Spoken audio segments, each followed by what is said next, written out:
What's going on, everybody? Welcome to another Angle of Pursuit podcast, your fantasy football, sports betting, and NASCAR home over at fakepigskin.com. I am your host, Kyle Robert. You follow me on Twitter at NotoriousKRO. That's right, you heard NASCAR. We are covering NASCAR over on our YouTube page. If that is something that is interesting to you, go check it out. We talk about our best bets for all these races, some drivers we like, as well as we tweet stuff out throughout the week. With me, as always, Brian Twining. What's up, Brian? How's it going? What's up, Kyle? Yeah, as much as we love NASCAR and we're getting more into it, I'm ready for the core four sports to get back and rolling. And we got Yeah, one coming and confirmed soon. yeah, and it sounds like basketball is going to be here before we know it. And there's still some questions about what baseball may look like, what NHL may look like. When we have more clarity on those, we will absolutely address those sports. We will talk about our best bets, our favorites, and I'm excited for these games and these odds to pick up. So training camp for the restarted NBA season will start June 30th. On July 7th, the teams will travel to Orlando. They'll be in that Disney ESPN bubble. Which in terms of seeing games, we should see most of these, if not all of these, but between streaming and ESPN and all their channels and, having a couple of games going at one each time. It'll be kind of like a summer league type vibe, which I love. I like spending my summers watching hoops, and these games will have a lot more on the line. And then the actual season will start July 31st and kind of run through the end of October. It is kind of what they're, or the beginning of October rather. That's what their plan is. And Brian, we kind of talked about it, I guess, when everything shut down, about what it may look like, when they may come back, and kind of Christmas Day as that peak day for basketball. And like, kind of, what if the season started then? What if, and now they're saying 2021. They're having November 10th be their day for training camp. So we had a couple months off. They'll play the playoffs, as well as a few games to kind of figure out seeding, because there's 13 teams from the West and 9 from the East, and they're going to figure out with these 22 teams who makes the playoffs and kind of rearrange that way. But a December 1st opening night, like I assume that if we're talking about it for this season, then that's kind of going to be the new calendar going forward, or am I reading too much into that? I'm glad you brought this up because 2 days ago I was driving home from work and our local radio station was talking with Mark Stein, who is a pretty well known basketball insider, and he was kind of saying that the league would like to slowly progress its way back into its regular starting time, but Okay. even for the 2021-22 season, everything is going to continue to be pushed back, but they're going to condense down the time off. So, like you said, this season after this one is going to begin in December 1st. The next year, they're going to want to start it more towards in November, and with the goal of 2 years from now beginning the season back at its regular time. I think basketball could see a lot of success starting later in winter, just letting football season kind of wind down, get towards the end of its season, so that way the real basketball games that people are interested in can kind of have the platform to itself. Yep, I love that. And as someone who loves the NBA, tries to watch as much as they can, the closer we get to the end of December, the more I invest, the more time, the more effort I have. Football's over, fantasy's over, DFS is over, and it's really just getting ready for the playoffs. So there's a lot more Tuesday, Thursday, Wednesday nights that I can watch games and get really excited about where the NBA is. So I love the idea of starting later, ending later, and I think assuming numbers kind of back up what my optimism is, this might be a thing that they realize, wait, actually starting later is better for us. And I know the kind of the game, it's all fluid right now, right? It's okay. Let's see how long the season lasts. Let's see, players look like at the end, how soon we can get back, figure all that out. It may be more like, the second week of December, like all this stuff is kind of up in the air. But, and if someone tests positive for COVID, there's going to be a whole bunch of stuff going there. So we'll see, but I'm optimistic that the NBA can get their season in, and I'm optimistic that we can have basketball games to watch. And with that being said, Brian, let's talk some betting. Let's talk some futures. Let's talk some teams that, in terms of the odds, the Bucks are your favorite at plus 240, with the Lakers and Clippers right behind, plus 270, plus 340. All these numbers are courtesy of the FanDuel Sportsbook. I mean, the Bucks, Giannis, are an incredible team. Obviously, in the Eastern Conference, there's a lot less competition, so that's why their odds are shorter, because that's basically the odds you'd probably get, maybe a little shorter if when they meet the Lakers or the Clippers or whoever coming out of the West. But I guess among those top teams, do you have a favorite? Do you have a team that you think, obviously, in terms of bettors, we like to wait. We like to go with the longer odds. We like the upside. But in the NBA, it really does feel like there's a certain handful of teams that really have a shot, and then everyone else is kind of playing for second fiddle. So I guess among these elite teams, who do you like, and where is your head at, kind of as we think about who could take home the Larry O'Brien?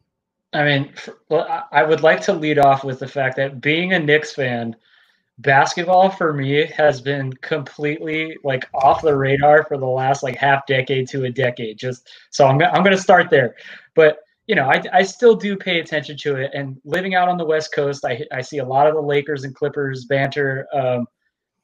Seeing the few games that I did watch, but kind of seeing the statistics, doing more of the research. To me, I think the Clippers are just built for a run, especially having this time off. You get Kawhi will not be on any sort of minutes limit. Paul George is going to be fully healthy. I mean, the Lakers are really LeBron and AD, and as good as we know LeBron can be with taking a break, as he's kind of needed it. I mean, he's getting up there in age, and as you and I both know, and we're only early 30s, it's not that easy to get revved up anymore. You got to lubricate the joints a little bit more. LeBron's getting up there in the later 30s, so I just think that the Clippers, it's their time, and they're just kind of built for a run like this. Yeah. I mean, they were obviously this team was constructed to win the title the next couple of years, because they gave up so many first round picks. They really mortgaged their future to have a shot at winning this year and winning next year, before Kawhi's deal is basically up. And it's really interesting because it looked like the Clippers might only get one shot to really put it all together and try and bring this team back, but now it looks like they're really going to get two shots at it, which is, I mean, for as much as they had to give up to kind of build this unit, I think it's great for them. I really last year was, I don't know. I want to get behind the Bucks. I want to say Giannis is ready to have his moment.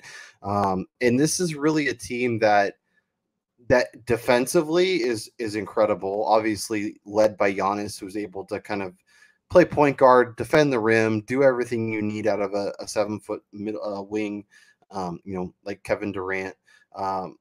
But they need their threes to go in. If they're draining their threes, if they're hitting at a high clip, they can beat anybody. They'll blow teams out that have no shot. But if those threes aren't going, then it's not quite as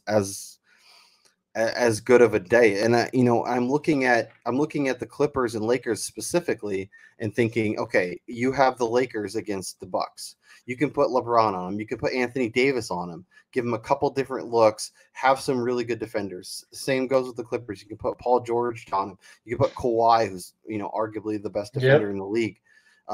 So it's really going to be Brook Lopez and Dante DiVincenzo and these role players that are going to have to step up. And Giannis, unfortunately, can't guard both guys. So he's either going to have to pick Kawhi or Paul George. He's going to have to pick LeBron or Anthony Davis.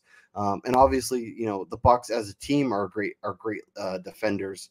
And last year was kind of a frustrating end. We'll see if they can bounce back and kind of prove it again in the playoffs. It's really interesting with these teams because a lot of them are the ones we're speaking to are so built for the playoffs, and really you don't know what you're going to get until the playoffs come, and they could roll through the league throughout the regular season. When playoffs come, things look a little different. So outside of those three teams, we're looking at the Rockets as a 12-1. We're looking at the Celtics at 20-1. We're looking at the Raptors at trying to repeat at 24-1.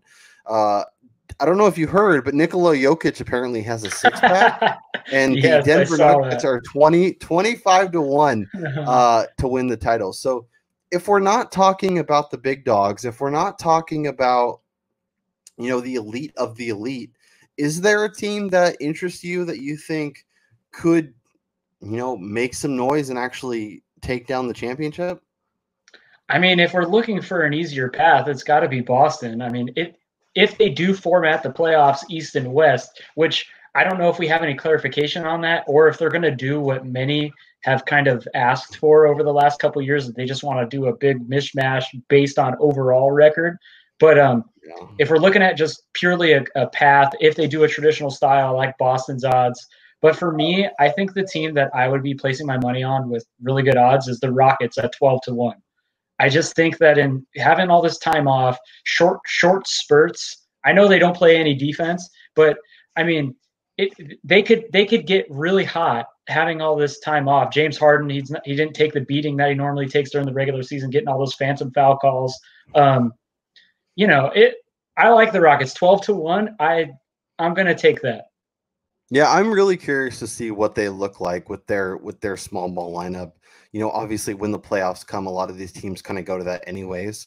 But I do think it's interesting. I do think at 12-1, like we've seen this Rockets team be on the precipice. They almost beat the Warriors team, two years ago or last year? I'm trying to remember. And we're really just like a game away, like the year the Chris Paul. So it must have been 2 or 3 years ago. But yeah, I mean, I think this team has a legit chance. I think they were starting to come together. It'll be interesting to see how quickly they can get back together, or if actually having the kind of break has allowed their coaches and their players to kind of figure some stuff out. So when they come back, they're ready to roll. I think that's an interesting one. But like you mentioned, I think looking out in the Eastern Conference is probably the way to go. I don't love the Celtics. Like they have a really good switchy set of wings that I think can make a lot of sense. I think Kemba is really impressive in terms of offensive efficiency. 112.9. Play really good defense. They're just gritty. Yeah. I just like if I'm looking for a non-Bucks team to win the East, I kind of like going back to Toronto. I kind of like, they obviously have the experience. They were there. They know how to take it down. Another year of Pascal Siakam. He's like basically stepped into Kawhi's shoes, and obviously he's not Kawhi. And when the playoffs come, we'll see if Siakam can kind of keep the play up. We saw him kind of fade in and out last year in the playoffs. So if that's the Siakam we see this year, then there's no chance that Toronto is coming out of the East. But they're a team that definitely piques my interest, and I think has the goods to make some noise. And if, like we said, I love to see a mismatch of 116 to 15. I don't think we're gonna get that lucky. No, I doubt it's going to happen. And real quick, just kind of like what I look for when I'm looking at kind of futures in the NBA when it comes to getting to the finals or winning the championship. One of the main reasons why like Milwaukee kind of scares me is the fact that their best player, Giannis, he is not the greatest shooter. I mean, it's his only weakness. Like, I know he's improving, but if they put like an AD on him who can guard him down on the block and kind of limit his ability to get down on the inside, and then you put LeBron on him on the outside, it kind of gets in his face, and they try to prevent him from getting to the hole, that's kind of taking away what his game is. And then going to my other point of this is like, I want to see a team with a guy that could just take over from all facets of the game. Like, I mean, this is my love for college basketball coming out, but Kemba Walker is like the ultimate just big dog when it comes down to taking a team, putting it on his back, just dominating in short series kind of games. And we saw it in college at Connecticut, I think he's the kind of guy. I know he's undersized, but James Harden, Kemba, LeBron, Kawhi, and Paul George. That's why those teams are my favorites. Yeah, no, and I totally get that. So if you are placing a bet, I give you $100. You're walking into a casino, which as of today or maybe yesterday is now open, which is wild. Crazy. But you have $100. You can throw it down on any of these teams to win the title. Where are you going? I'm going with Clippers. I'm going Lakers. I think they have the goods. I think they have the skill set. And as you mentioned, if they meet up with the Bucks in the title, those are two pieces you can throw at them. And I think LeBron wants to get one more before he's done. And I think this year's as good as any. How if they play in empty arenas, you think like just the better team is just gonna consistently win? Or do you think there's going to be a little more wild endings? Like obviously, we'll be looking at series prices, and we'll be looking at, okay, this, do we want to sweep? Do we want a 4-1? How do we want to attack that? In my mind, I'm just wondering, like, are just the best teams just going to roll, and like no team's going to get that like crowd, behind them at home to steal a win, even against teams that they probably aren't as good as, or do you think maybe it'll just be a little more even? I think this is the biggest question going into this, is the fact that they aren't going to have any fans, and we've seen it before when it comes down to playoff time. You got game 6s, game 7s coming down to the last 30 seconds, the last possession. The crowd can make a big difference when it's coming down to teams communicating, trying to run particular plays, and this is not going to be here. So nope. I think the lines, to me, this is kind of like the opening week of the NFL when they don't really know who's going to be good, who's going to be bad. So the lines are kind of skewed, and you can kind of find really good values. And I think it's going to be like that for these first few games, because we're not going to have any idea how these teams are really going to play in this kind of situation. And I do think the teams with lesser talent may actually benefit from this. With no crowd being there, there's not going to be any kind of like home court advantage as far as foul calls or vice versa. Yeah. Like the refs aren't going to be intimidated or skewed in any way from any outside sources other than the coaches. Yeah. So as the games get closer, as we know more information, we will be coming out. We will have series price shows. We will have some thoughts on some of these games. I'm really curious to see what they set the totals at, because I think there is a chance that we could see more scoring and less, crowd affected. I'm really wondering what the arenas might look like, if they have a different perspective. Some of these shooters might struggle a little bit more. We'll see. But make sure you are subscribed. Make sure you are thumbs upping our show. It really does a lot to help us. But for Brian Twining, I'm Kyle Robert, and we'll talk to you guys next time. Peace.